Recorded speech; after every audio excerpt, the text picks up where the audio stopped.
Don Quijote de la Mancha, capítulo tercero. Miguel de Cervantes. En este capítulo asistimos al nombramiento como caballero de Don Quijote. También en este capítulo aparecen algunas ilustraciones de Dogue. Capítulo tercero,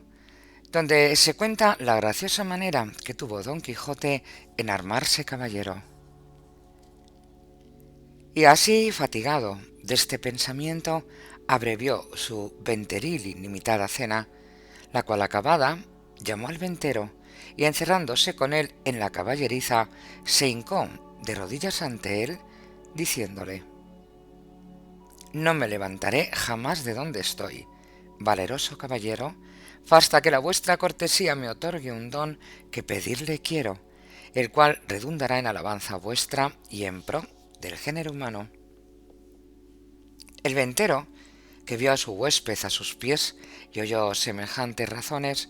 estaba confuso mirándole, sin saber qué hacerse ni decirle, y porfiaba con él que se levantase, y jamás quiso, hasta que le hubo de decir que él le otorgaba el don que le pedía. «No esperaba yo menos de la gran magnificencia vuestra, señor mío», respondió don Quijote, «y así os digo que el don que os he pedido y de vuestra liberalidad me ha sido otorgado,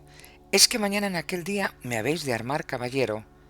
y esta noche en la capilla de este vuestro castillo velaré las armas, y mañana, como tengo dicho, se cumplirá lo que tanto deseo para poder, como se debe, ir por todas las cuatro partes del mundo,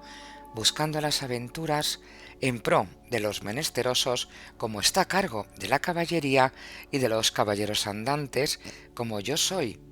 cuyo deseo a semejantes fazañas es inclinado». El ventero, que como está dicho era un poco socarrón,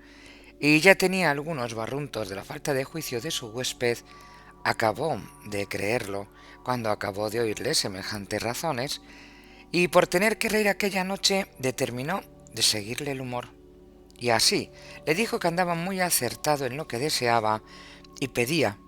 y que tal por supuesto era propio y natural de los caballeros tan principales como él parecía y como su gallarda presencia mostraba, y que él ansimesmo, en los años de su mocedad, se había dado a aquel honroso ejercicio, andando por diversas partes del mundo, buscando sus aventuras, sin que hubiese dejado los percheles de Málaga, islas de Riarán, compás de Sevilla, Azoguejo de Segovia, la Olivera de Valencia, Rondilla de Granada, Playa de Sanlúcar, Potro de Córdoba y las Vendillas de Toledo y otras diversas partes, donde había ejercitado la ligereza de sus pies, sutileza de sus manos, haciendo muchos tuertos, recuestando muchas viudas, deshaciendo algunas doncellas y engañando a algunos pupilos, y finalmente dándose a conocer por cuantas audiencias y tribunales hay casi en toda España, y que, a lo último, se había venido a recoger aquel su castillo donde vivía con su hacienda y con las ajenas, recogiendo en él a todos los caballeros andantes de cualquier calidad y condición que fuesen, sólo por la mucha afición que les tenía y porque partiesen con él de sus haberes en pago de su buen deseo. Díjole también que en aquel su castillo no había capilla alguna donde poder velar las armas, porque estaba derribada para hacerla de nuevo, pero que en caso de necesidad él sabía que se podían velar donde quiera y que aquella noche las podría velar en un patio del castillo, que a la mañana, siendo Dios servido, se harían las debidas ceremonias, de manera que él quedase armado caballero, y tan caballero que no pudiese ser más en el mundo. Preguntóle si traía dineros. Respondió don Quijote que no traía blanca, porque él nunca había leído en las historias de los caballeros andantes que ninguno los hubiese traído. A esto dijo el ventero que se engañaba, que, puesto caso que en las historias no se escribía por haberles parecido los autores de ellas que no era menester escribir una cosa tan clara y tan necesaria de traerse como eran dineros y camisas limpias, no por eso se había de creer que no los trujeron. y así tuviese por cierto y averiguado que todos los caballeros andantes, de que tantos libros están llenos y atestados, llevaban bien herradas las bolsas por lo que pudiese sucederles, y que asimismo llevaban camisas y una arqueta pequeña llena de ungüentos para curar las heridas que recibían, porque no todas veces en los campos y desiertos donde se combatían y salían heridos había quien los curase, si ya no era que tenían algún sabio encantador por amigo, que luego los socorría trayendo por el aire en alguna nube alguna doncella o enano con alguna redoma de agua de tal virtud que en gustando alguna gota de ella, luego al punto quedaban sanos de sus llagas y heridas, como si mal alguno hubiesen tenido. Mas que en tanto que esto no hubiese, tuvieron los pasados caballeros por cosa acertada que sus escuderos fuesen proveídos de dineros y de otras cosas necesarias, como eran hilas y ungüentos para curarse. Y cuando sucedía que los tales caballeros no tenían escuderos, que eran pocas y raras veces, ellos mismos lo llevaban todo en unas alforjas muy sutiles que casi no se parecían a las ancas del caballo, como que era otra cosa de más importancia, porque, no siendo por ocasión semejante, esto de llevar alforjas no fue muy admitido entre los caballeros andantes, y por esto le daba por consejo, pues aunque se lo podía mandar como a su ahijado, que tan presto lo había de ser, que no caminase de allí adelante sin dineros y sin las prevenciones referidas, y que vería cuán bien se hallaba con ellas, cuando menos se pensase. Prometióle don Quijote de hacer lo que se le aconsejaba con toda puntualidad, y así se dio luego orden, como velase las armas en un corral grande que a un lado de la venta estaba, y recogiéndolas don Quijote todas, las puso sobre una pila que junto a un pozo estaba, y, embrazando su adarga, asió de su lanza y con gentil continente se comenzó a pasear delante de la pila, y cuando comenzó el paseo comenzaba a cerrar la noche. Contó el ventero a todos cuantos estaban en la venta la locura de su huésped, la vela de las armas y la armazón de caballería que esperaba. Admiráronse de tan extraño género de locura y fuéronselo a mirar desde lejos, y vieron que con sosegado ademán unas veces se paseaba, otras, arrimado a su lanza, ponía los ojos en las armas sin quitarlos por un buen espacio de ellas. Acabó de cerrar la noche, pero con tanta claridad de la luna que podía competir con el que se las prestaba, de manera que cuanto el noble caballero hacía era bien visto de todos. Antojósele en esto a uno de los arrieros que estaban en la venta ir a dar agua a su recua, y fue menester quitar las armas de don Quijote, que estaban sobre la pila, el cual, viéndole llegar en voz alta, le dijo: «Oh tú, quien quiera que seas, atrevido caballero, que llegas a tocar las armas del más valeroso andante que jamás se ciñó espada. Mira lo que haces y no las toques si no quieres dejar la vida en pago de tu atrevimiento». No se curó el arriero Don Quijote de estas razones, y fuera mejor que se curara porque fuera a curarse en salud. Antes, trabando de las correas, las arrojó gran trecho de sí, lo cual, visto por don Quijote, alzó los ojos al cielo y puesto el pensamiento a lo que pareció en su señora Dulcinea, dijo: «Acorredme, señora mía, en esta primera afrenta que a este vuestro avasallado pecho se le ofrece. No me desfallezca en este primero trance vuestro favor y amparo». Y diciendo estas y otras semejantes razones, soltando la adarga, alzó la lanza a dos manos y dio con ella tan gran golpe al arriero en la cabeza que le derribó en el suelo tan maltrecho que, si se hundara con otro, no tuviera necesidad de maestro que le curara. Hecho esto, recogió sus armas y tornó a pasearse con el mismo reposo que primero. Desde allí a poco, sin saberse lo que había pasado, porque aún estaba aturdido el arriero, llegó otro con la misma intención de dar agua a sus mulos, y llegando a quitar las armas para desembarazar la pila, sin hablar don Quijote palabra, y sin pedir favor a nadie soltó otra vez la adarga y alzó otra vez la lanza, y sin hacerla a pedazos hizo más de 3 la cabeza del segundo arriero, porque se la abrió por 4. Al ruido acudió toda la gente de la venta, y entre ellos el ventero. Viendo esto, Don Quijote embrazó su adarga, y puesta mano a su espada, dijo: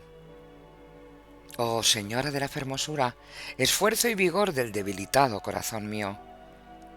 ahora es tiempo que vuelva los ojos de tu grandeza a este tu cautivo caballero, que tamaña aventura está atendiendo». Con esto cobró, a su parecer, tanto ánimo, que si le acometieran todos los arrieros del mundo, no volviera el pie atrás. Los compañeros de los heridos, que tales los vieron, comenzaron desde lejos a llover piedras sobre Don Quijote, el cual, lo mejor que podía, se reparaba con su adarga y no se osaba apartar de la pila por no desamparar las armas. El ventero daba voces que le dejasen, porque ya les había dicho cómo era loco y que por loco se libraría, aunque los matase a todos. También Don Quijote las daba mayores, llamándolos de alevosos y traidores, y que el señor del castillo era un follón y mal nacido caballero, pues de tal manera consentía que se tratasen los andantes caballeros, y que si él hubiera recibido la orden de caballería, que él le diera a entender su alevosía. «Pero de vosotros, soez y baja canalla, no hago caso alguno. Tirad, llegad, venid y ofendedme en cuanto pudiéredes, que vosotros veréis el pago que lleváis de vuestra sandez y demasía». Decía esto con tanto brío y denuedo que infundió un terrible temor en los que le acometían, y así por esto como por las persuasiones del ventero le dejaron de tirar, y él dejó retirar a los heridos y tornó a la vela de sus armas con la misma quietud y sosiego que primero. No le parecieron bien al ventero las burlas de su huésped, y determinó abreviar y darle la negra orden de caballería luego, antes que otra desgracia sucediese. Y así, llegándose a él, se desculpó de la insolencia de aquella gente baja con él había usado, sin que él supiese cosa alguna, pero que bien castigados quedaban de su atrevimiento. Díjole, como ya le había dicho, que en aquel castillo no había capilla, y para lo que restaba de hacer tampoco era necesaria, que todo el toque de quedar armado caballero consistía en la pescozada y en el espaldarazo, según él tenía noticia del ceremonial de la orden, y que aquello en mitad de un campo se podía hacer, y que ya había cumplido con lo que tocaba al velar de las armas, que con solas 2 horas de vela se cumplía, cuanto más que él había estado más de 4. Todo se lo creyó Don Quijote, que él estaba allí pronto para obedecerle, y que concluyese con la mayor brevedad que pudiese, porque si fuese otra vez acometido y se viese armado caballero, no pensaba dejar persona viva en el castillo, excepto aquellas que le mandase a quien por su respeto dejaría. Trajo luego un libro donde asentaba la paja y cebada que daba a los arrieros, y con un cabo de vela que le traía un muchacho, y con las 2 ya dichas doncellas, se vino a donde Don Quijote estaba, al cual mandó hincar de rodillas, y leyendo en su manual, como que decía alguna devota oración, en mitad de la leyenda, alzó la mano y dióle sobre el cuello un buen golpe, y tras él con su misma espada un gentil espaldarazo, siempre murmurando entre dientes, como que rezaba. Hecho esto, mandó a una de aquellas damas que le ciñese la espada, la cual lo hizo con mucha desenvoltura y discreción, porque no fue menester poca para no reventar de risa a cada punto de las ceremonias. Pero las proezas que ya habían visto del novel caballero les tenía la risa a raya. Al ceñirle la espada, dijo la buena señora: «Dios haga vuestra merced muy venturoso caballero, y le dé ventura en lides». Don Quijote le preguntó cómo se llamaba, porque él supiese de allí adelante a quién quedaba obligado por la merced recebida, porque pensaba darle alguna parte de la honra que alcanzase por el valor de su brazo. Ella respondió con mucha humildad que se llamaba La Tolosa y que era hija de un remendón natural de Toledo que vivía a las tendillas de Sancho Bienaya y que dondequiera que ella estuviese le serviría y le tendría por señor. Don Quijote le replicó que por su amor le hiciese merced que de allí adelante se pusiese don y se llamase Doña Tolosa. Ella se lo prometió, y la otra le calzó la espuela, con la cual le pasó casi el mismo coloquio que con la de la espada. Preguntóle su nombre, y dijo que se llamaba La Molinera, y que era hija de un honrado molinero de Antequera, a la cual también rogó don Quijote que se pusiese don y se llamase Doña Molinera, ofreciéndole nuevos servicios y mercedes. Hechas pues de galope y apriesa las hasta allí nunca vistas ceremonias, no vio la hora don Quijote de verse a caballo y salir buscando las aventuras, y ensillando luego a Rocinante subió en él, y abrazando a su huésped le dijo cosas tan extrañas, agradeciéndole la merced de haberle armado caballero, que no es posible acertar a referirlas. El ventero, por verle ya fuera de la venta, con no menos retóricas, aunque con más breves palabras, respondió a las suyas, y sin pedirle la costa de la posada, le dejó ir a la buena hora. Leído por Teresa para Jardín de Palabras.